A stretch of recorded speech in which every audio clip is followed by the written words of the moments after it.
Muy buenas noches, estamos en Tertulia Teológica, un programa original de la Iglesia Bautista Reformada del Redentor en Bogotá, Colombia.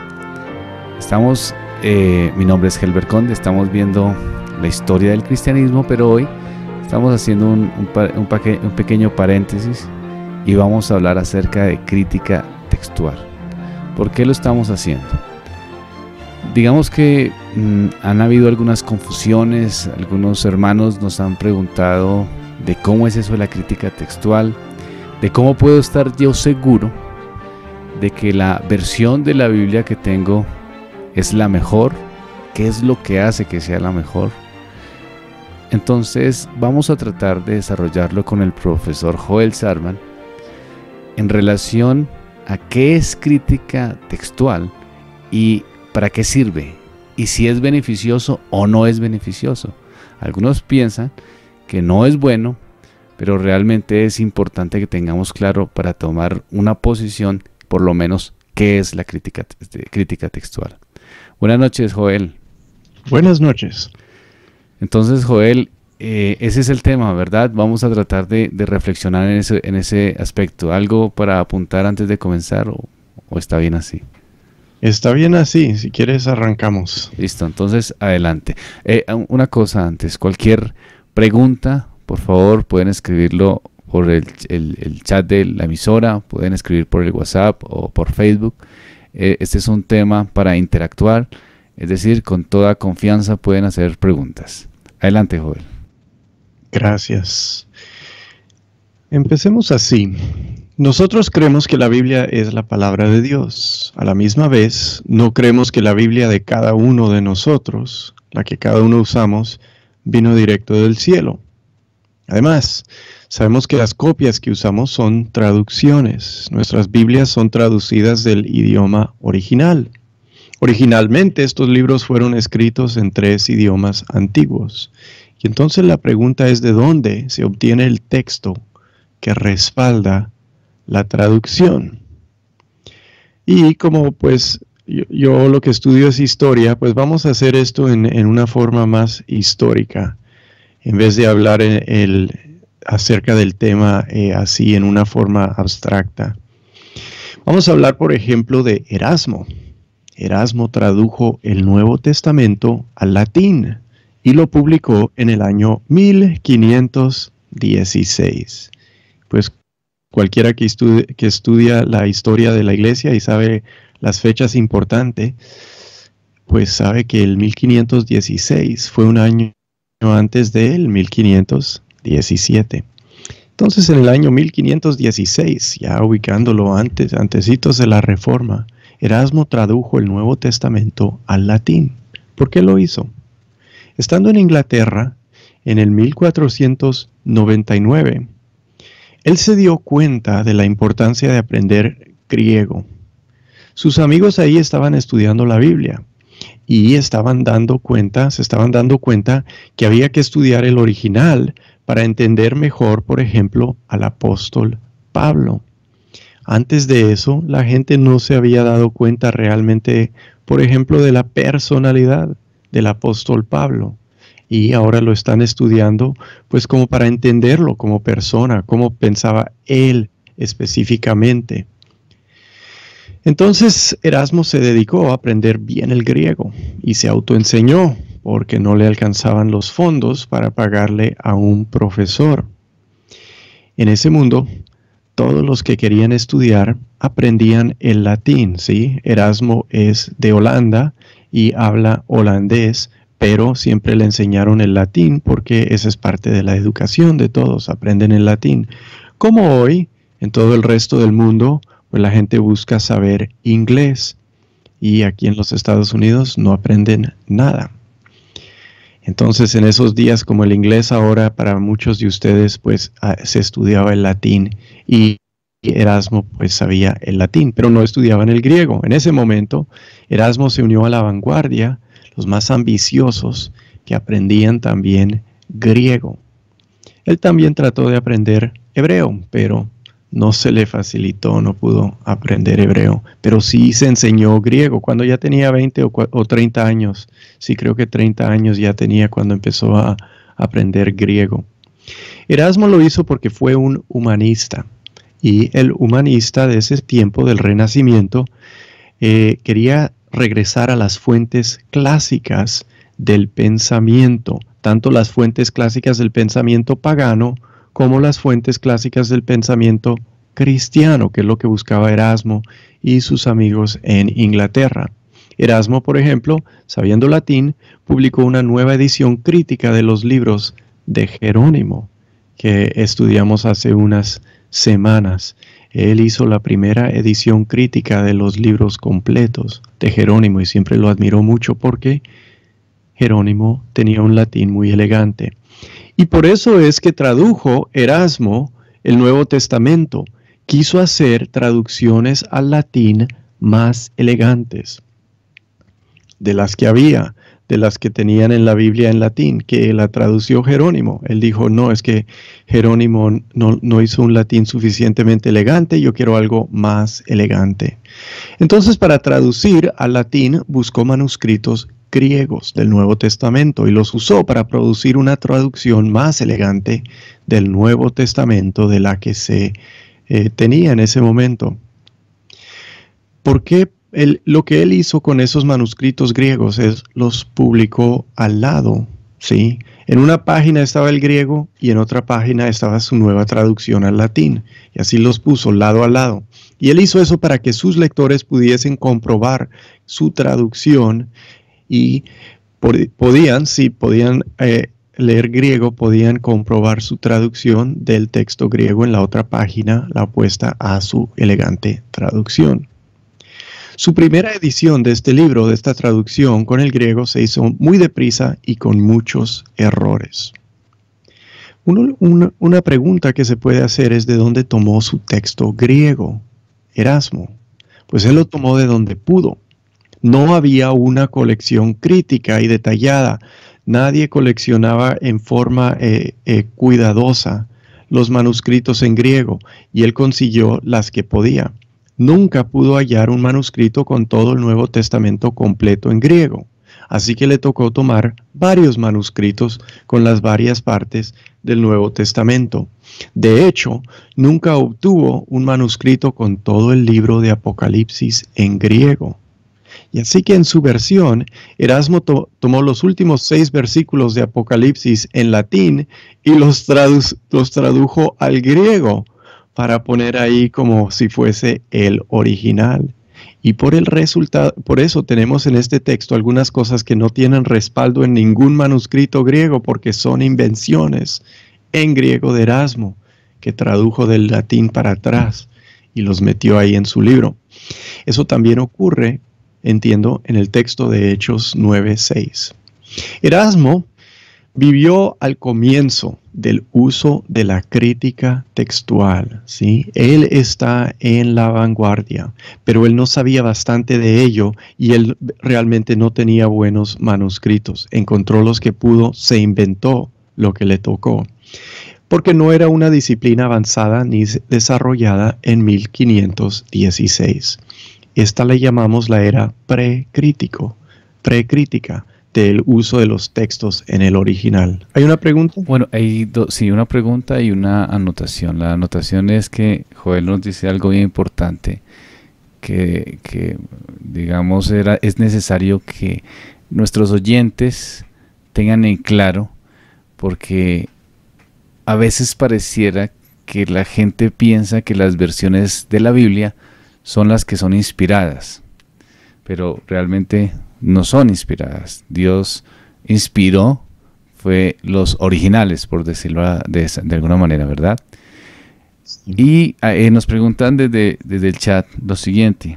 Dice Andrea, nos pregunta que si antes de la versión de Erasmo, había otros tipos de versiones.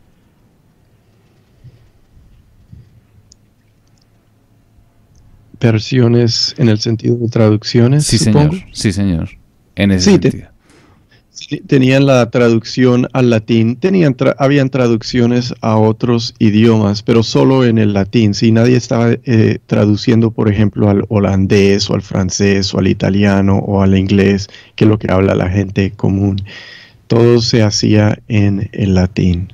Entonces existían traducciones de la Biblia en el latín. Bueno, me estoy olvidando quizás de la obra de William Tyndale y quizás, y Wycliffe, y quizás ellos, las traducciones de ellos ya existen. No estuve mirando esa cronología, no la tengo exacta. Quizás hay algo de eso, pero no hay mucho de eso. Pero digamos que lo esencial en la cuestión es que sí habían, digamos, versiones, pero en el latín.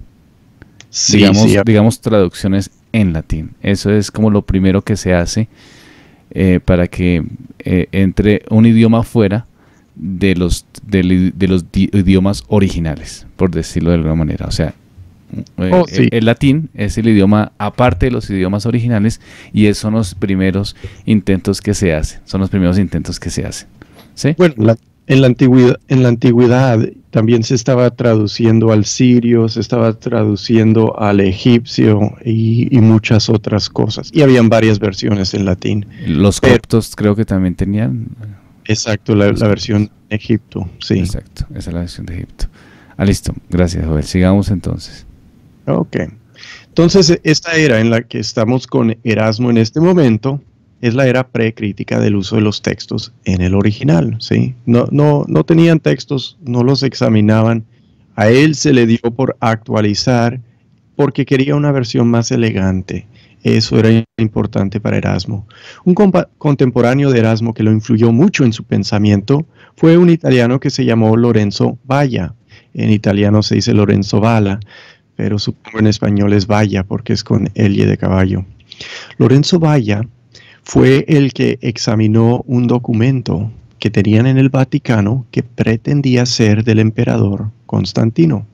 Y en este documento, ya no estamos hablando de la Biblia, pero de otro documento que examinó Lorenzo Valla, en este documento se supone que al Papa Constantino, el emperador Constantino del IV siglo le había regalado lo que es Roma y le dio poder secular sobre estos territorios. Y ese documento le llamaban la donación de Constantino, en la que se supone que el emperador Constantino le regaló al Papa en Roma todo ese territorio y le dijo, administremelo. Lorenzo Valla demostró que ese documento era falso, que no pudo haber sido escrito en los tiempos de Constantino, sino que fue una invención de las edades medias. Él lo demostró estudiando cómo fue escrito, lo que dice, todas esas cosas. Y con ese acto nace la disciplina de la crítica textual. Esto es la crítica, es mirar un texto y decir, ¿eso es verdadero o esto no es verdadero? ¿Qué podemos saber? ¿Qué podemos decir? ¿Cuál es la evidencia del pasado acerca de este texto? Lorenzo Valla fue un humanista y los humanistas se dedicaban a recuperar lo de la antigüedad clásica que se había perdido, porque ahora tienen algo nuevo en la historia, es un sentido de que el pasado es diferente en varias épocas. Y parte de su estudio era determinar lo que era verdaderamente de esa época antigua y lo que había sido agregado en tiempos cuando la gente no le importaba tanto distinguir lo original y lo que se les daba por agregar, que ocurrió mucho en las edades medias. A Erasmo, en su Nuevo Testamento, famosamente le reclamaron la falta de los versículos 7 y 8 en 1 Juan 7.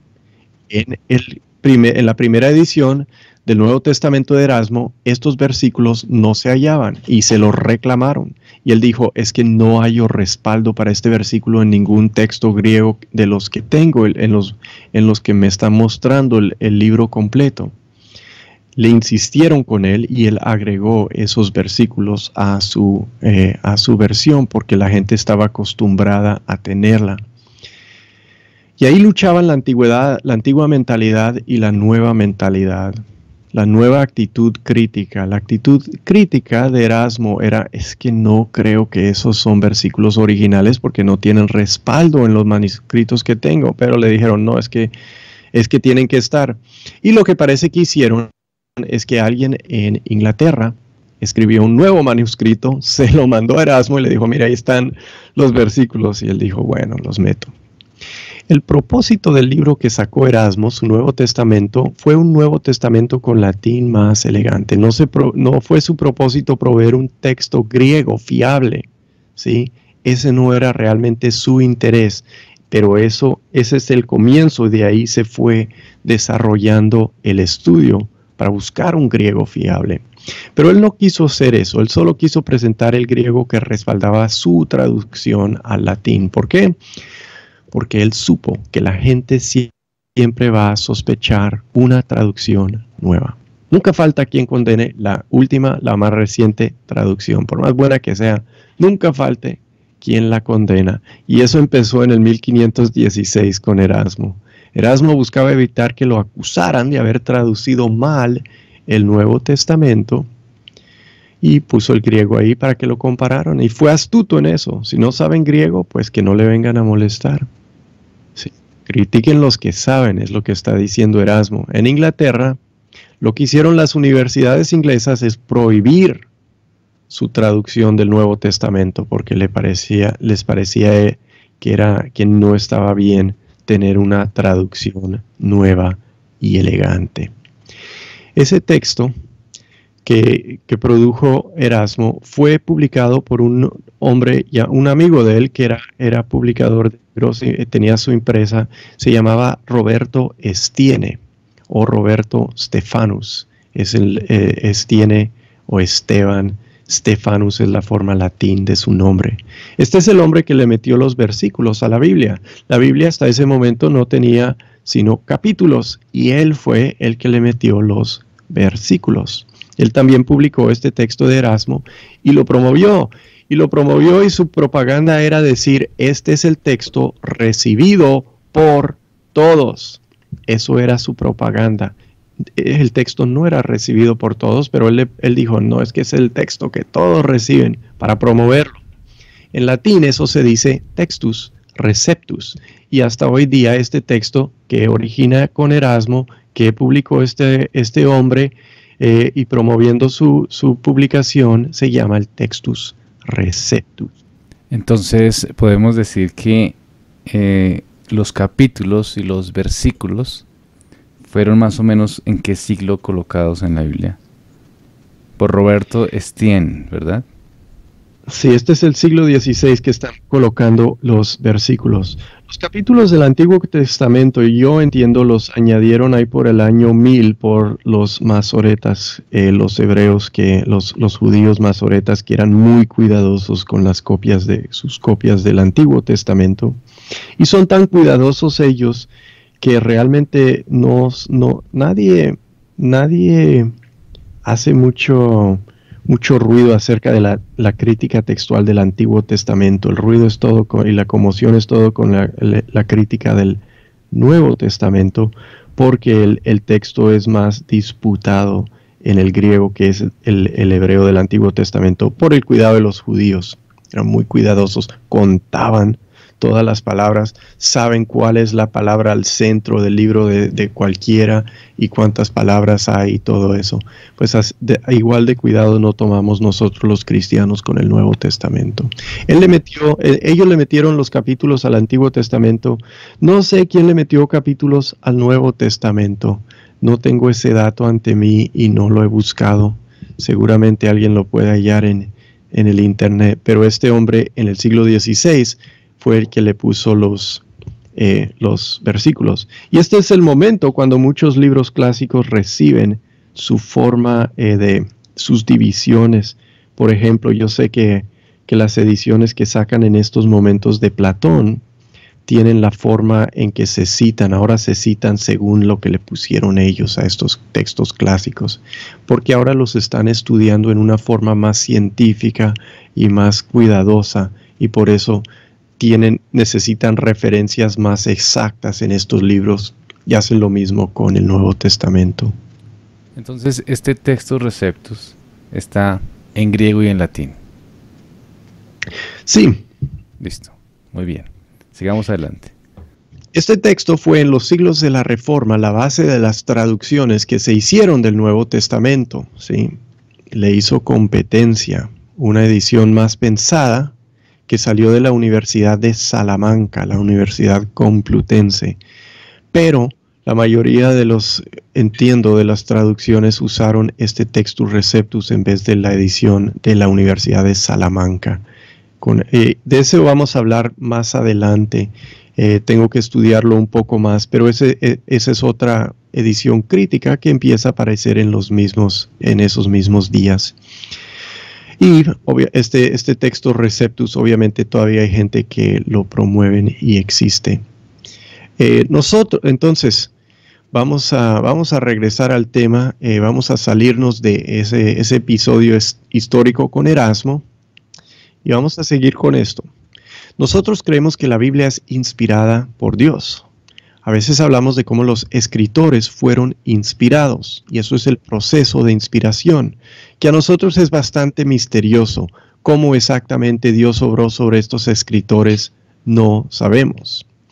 Pero también hablamos de la inspiración como de los escritos inspirados, o sea, el producto de la inspiración. Entonces, el proceso es misterioso.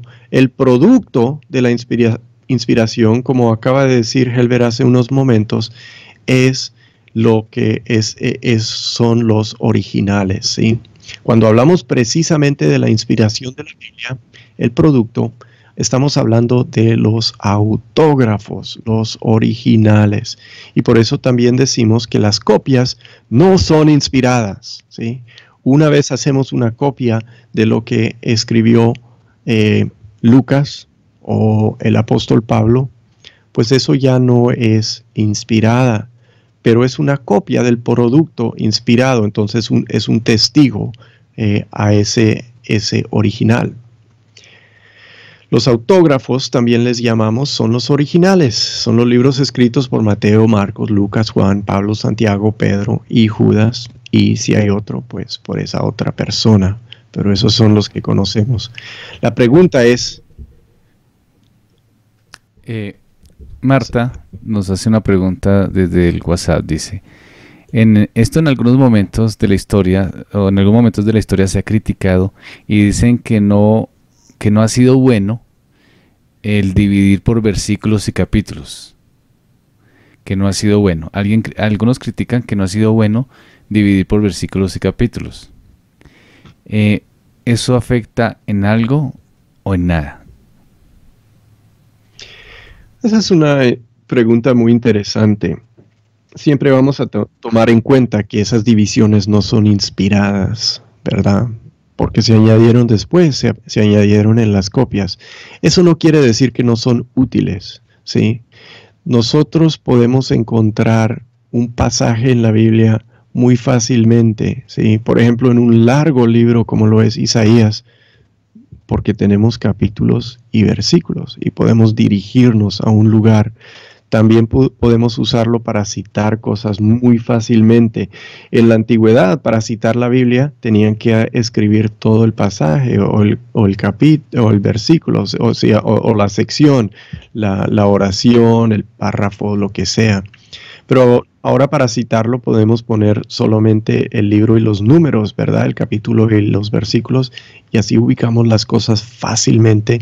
Esa es una buena forma de referencia. No hay que pensar que es malo tener referencias. Nos es útil para el estudio, pero a la misma vez reconocemos que pues estas cosas no son algo inspirado, no son el fin. No hay que... Sí, a veces le metieron un capítulo donde de pronto debemos seguir la sección, pero uno se puede dar cuenta de eso teniendo los versículos y los capítulos y hacer buen uso de la Biblia. Es nomás saber para qué son útiles y para qué no son útiles, yo creo. Cuando hablamos de autógrafos, nos estamos refiriendo a los primeros escritos. Es verdad, ¿sí, joven? Sí, sí. Listo. El original, original. Es la carta inicial.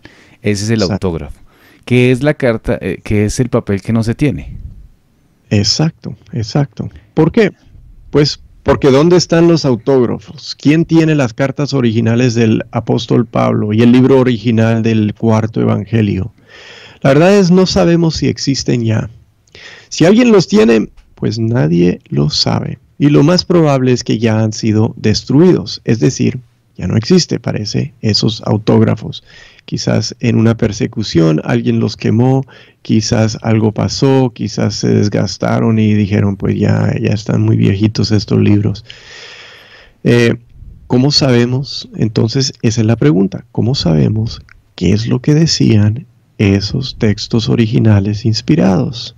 Pues tenemos muchas copias, más de todos los demás libros de la antigüedad, muchísimo más. Por ejemplo, lo que tenemos para la Odisea de Homero es muy escaso.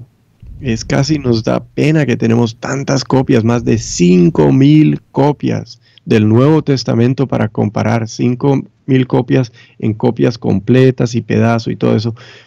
Y lo que tenemos para Homero pues no llega ni siquiera a los, creo, ni a los 100 con las copias de la antigüedad.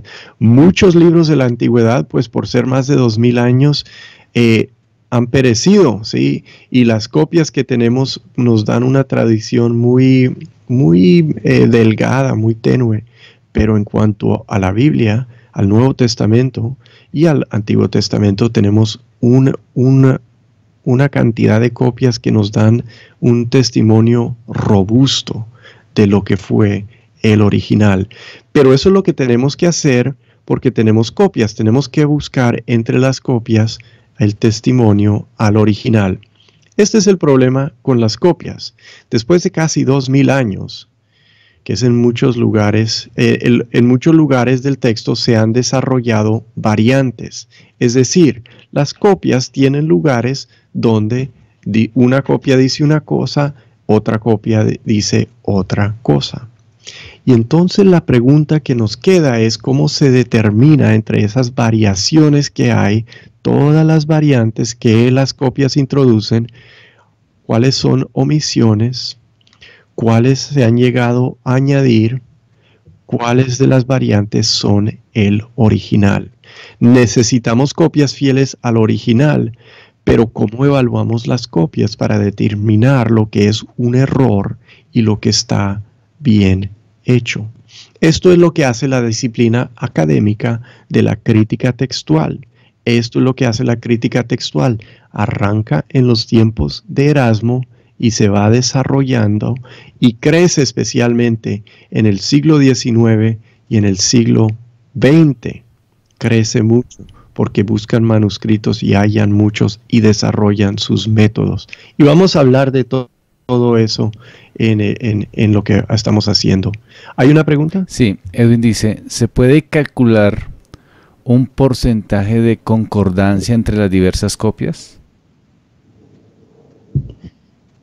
Creo que sí. Yo no tengo el dato. Pero esa es una buena pregunta. Cuando lo ubique, quizás lo pueda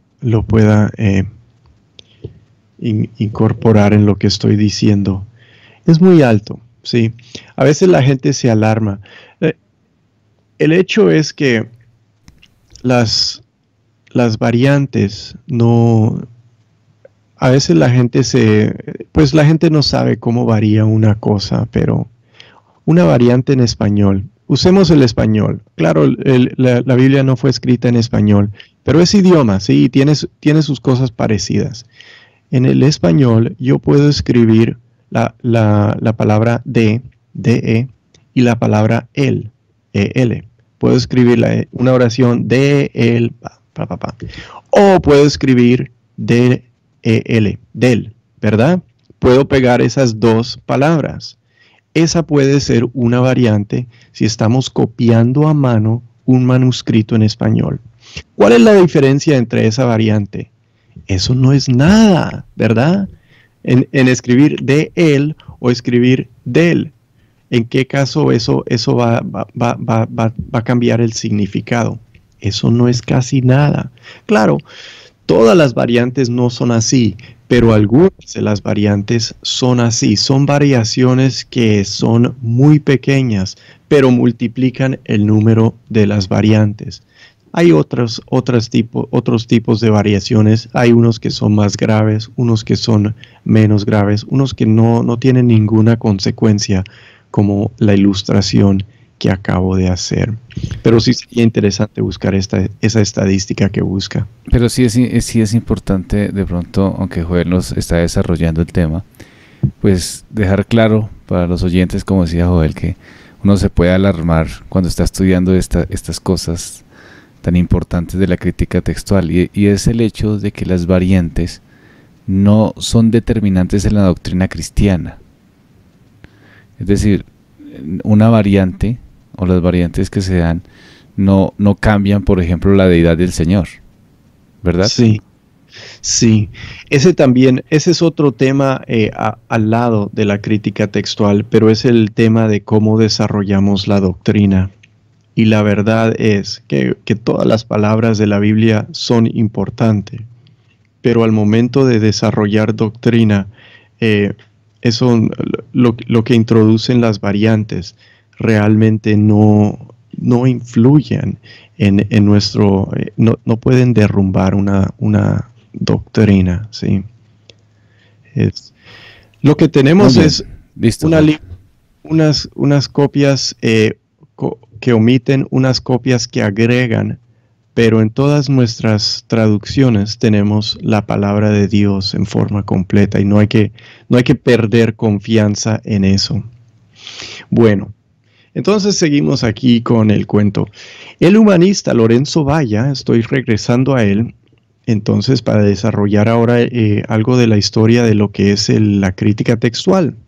Él es el primer hombre que realmente en el Renacimiento empieza a encontrar el uso de la crítica textual en descubrir un documento falso que estaban usando en el Vaticano.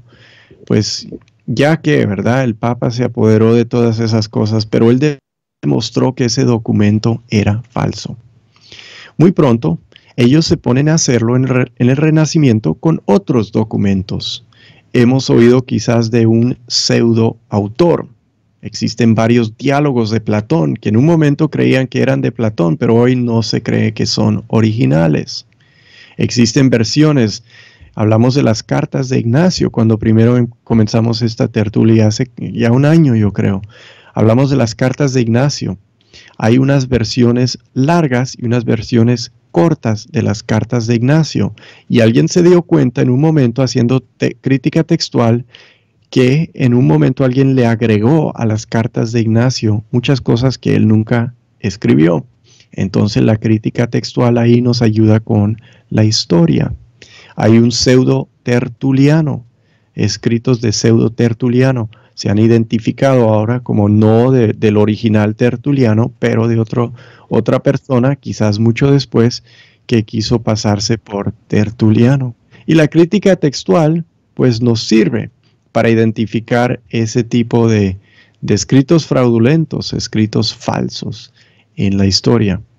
También lo que hacen en el Renacimiento es buscar el texto original de la Biblia. Dicen, chanfle, no tenemos un manuscrito griego con toda la Biblia. ¿Dónde está eso?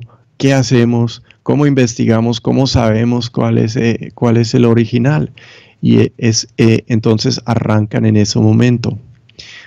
Hay que reconocer que en las edades anteriores no se interesaban en recuperar el texto original, ¿sí?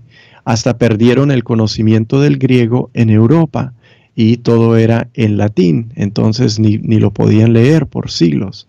Y en el Renacimiento pues empezaron a coger otra vez el griego y tuvieron influencia de la gente de Constantinopla y Grecia y eso, que entran a enseñarles y recuperan el griego. En las edades medias no eran conscientes de lo que se les había perdido en los originales porque manejaban el latín. Es con el Renacimiento entonces que se busca entender los primeros escritores de cualquier escrito valioso, también como personas individuales. Y esta búsqueda los lleva a querer entenderlos como pensadores individuales, ¿sí? Antes pues tenían la filosofía de Platón y la filosofía de de Aristóteles, pero ahora buscan entender mejor qué es lo que exactamente pensaba Platón y cómo se desarrolló su pensamiento a través de los años. ¿Sí? Es como si nosotros pues buscásemos entender la teología reformada en un momento y ahora estamos buscando entender a Calvino, qué es lo particular de Calvino sin todo lo demás de la teología reformada que después viene, ¿sí? Calvino como tal. Es lo que están haciendo en el Renacimiento, regresar a los individuales como tal. ¿Quieren tomar un receso? Sí, vamos unos segundos y ya regresamos entonces con tertulia teológica y crítica textual en esta ocasión.